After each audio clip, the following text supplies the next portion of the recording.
Bonjour Laurent Nunez. Bonjour. Merci d'avoir accepté notre invitation. On va être très concret ce matin.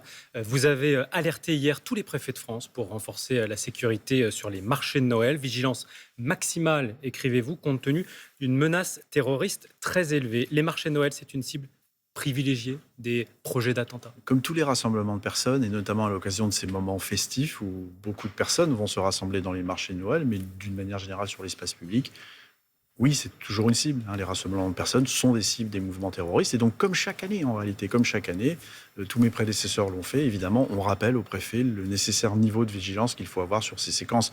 Vous savez, les préfets de la République le savent et tous les dispositifs sont mis en place pour sécuriser, évidemment, ces grands rassemblements, dont les marchés de Noël. Qu'est-ce que vous demandez précisément, justement, au Alors, préfet ? ce qu'on demande très précisément au préfet, c'est évidemment de prendre contact avec les organisateurs pour s'assurer de la sécurité du marché de Noël, comment sont effectués les contrôles à l'entrée, les fouilles, les palpations. Les renforcer ?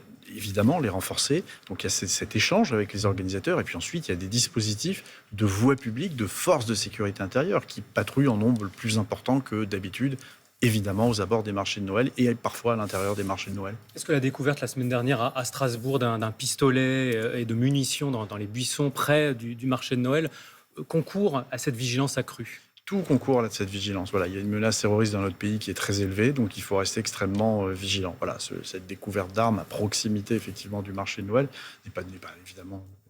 À date, il n'y a aucun élément qui laisse à penser que ce soit lié à une action terroriste. Il n'y a pas de lien aujourd'hui. Je tiens à vous rassurer, voilà. Mais quoi qu'il en soit, voilà, il faut qu'on soit extrêmement présent en termes de protection, de voie publique, mais comme on l'est tout au long de l'année.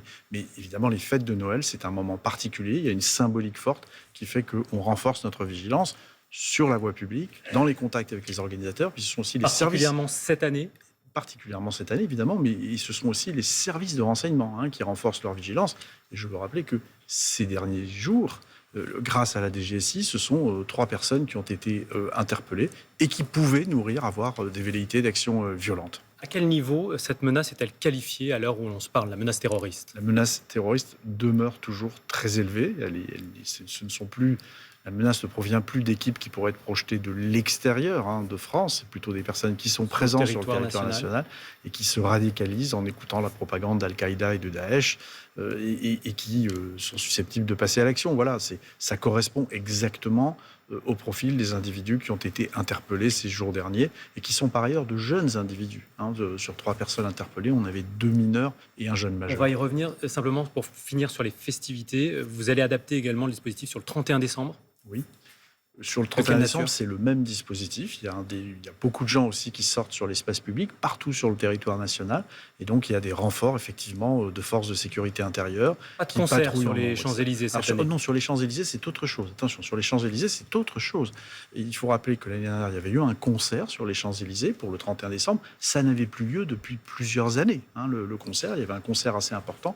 Et la décision qui a été prise de ne pas renouveler cette année un concert sur les Champs est une décision qui tient à des considérations de mouvement de foule et de sécurité du public, non pas au sens d'agression, mais au sens de mouvement de foule. Voilà, l'an passé, il y avait énormément de monde qui s'est présenté sur les Champs-Élysées, et ça créait une foule extrêmement compacte, dense, et donc il ne paraissait pas raisonnable de reproduire cette année un concert. Pour autant, les festivités sur les Champs-Élysées, elles auront lieu normalement. Il y a bien un feu d'artifice qui est prévu à minuit. Et on aura beaucoup de personnes qui vont quand même se rassembler sur les champs, mais qui ne seront pas attirées sur le haut des champs parce qu'il y a un plateau, parce qu'il y a un concert. Et donc, c'est pour éviter des problèmes de mouvement de foule.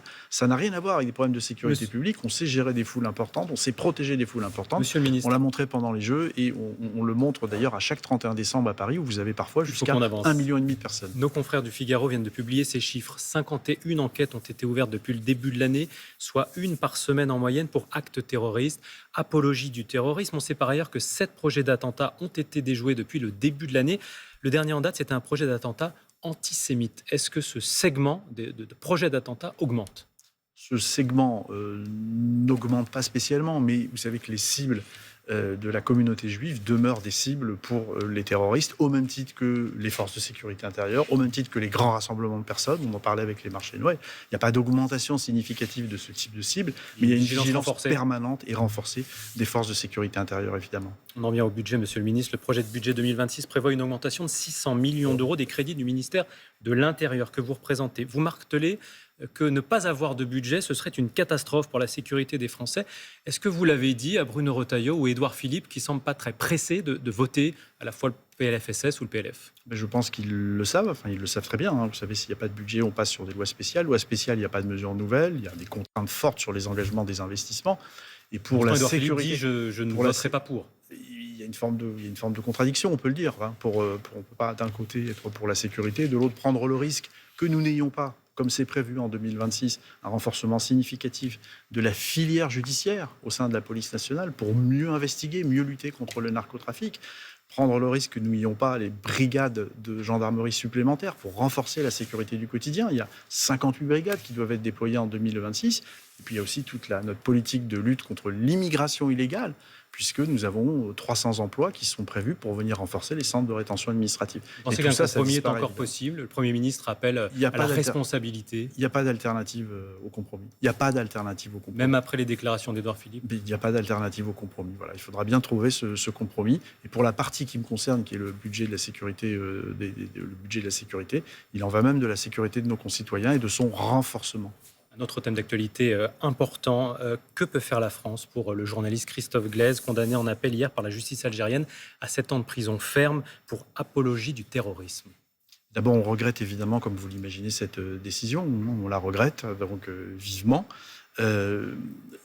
Dont acte. Donc il y a des discussions qui sont en cours, on va les poursuivre, mais en ayant en tête évidemment qu'on souhaite vivement que Christophe Glaise puisse être libéré. Et dans les discussions qui s'engagent avec la partie algérienne, ce sera évidemment un élément déterminant. Ce sera un élément déterminant que la situation de Christophe Glaise. Ça l'était déjà. Vous savez, on a repris l'angle à un niveau technique à ce stade, avec les autorités algériennes. Christophe Glaise était déjà emprisonné. Donc voilà, il y a cette situation, la situation n'est pas nouvelle, il y a une décision nouvelle. En Algérie dans les prochaines semaines. Cela étant, on va poursuivre la discussion et on va évidemment tout faire pour obtenir cette libération. Vous deviez vous rendre dans les prochaines semaines en Algérie. Est-ce que ce qui s'est passé hier change quelque chose à votre agenda? À ce stade, non. Ce qui va être déterminant, c'est les discussions techniques qui ont lieu en ce moment, qui préparent mon éventuelle visite, évidemment, en Algérie. J'ai été invité, j'ai répondu à mon homologue que je m'y rendrai. Donc, nous sommes dans le cadre de discussions techniques. Pour ce qui me concerne, c'est surtout sur la partie sécuritaire donc, et migratoire. Est-ce que ce déplacement pourrait être retardé?